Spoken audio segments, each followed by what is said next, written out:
But now we have just a list of tips and tricks and thinking about what you're going to need when you are the one in charge of making these charts and graphs. So Jack, you want to kick us off?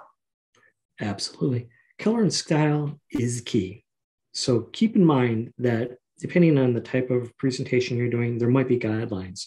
So if you're doing academic or you're actually publishing something, you might have to default to a publication guide such as AMA or APA, Harvard or Chicago. Any of those styles you might have to conform to. Another tip is keep it clean. So here is another example of different ways to tell a story. And really the idea is to remove all redundancy.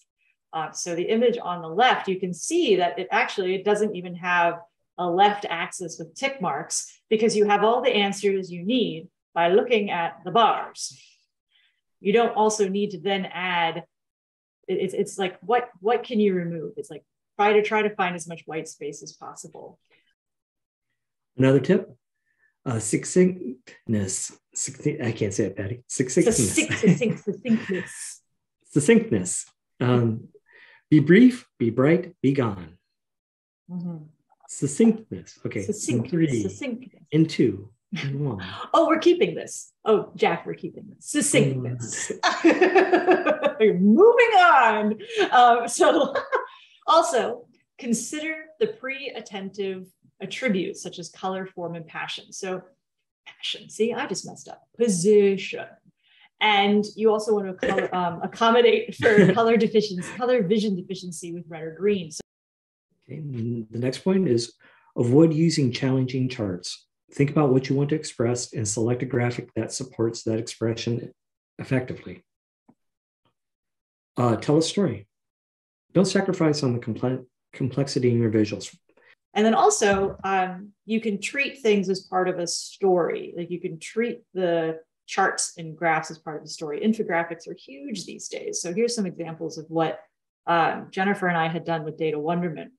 When I was looking back on these, I was like, we made infographics, awesome. But we did, and it was super cool to be able to do.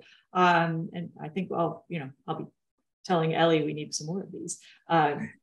But we, telling that kind of story and using numbers and charts in that way really shows an overall good picture of proof source also, instead of just saying these numbers that are happening.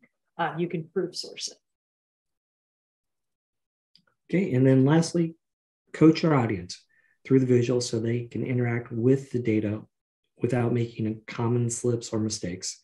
So, for example, Patty and I just presented a report during the hurricane. And so what we realized is that we used some technical terms and we created a separate guide for people to follow that would really help them to coach what certain data represented within these models we put out.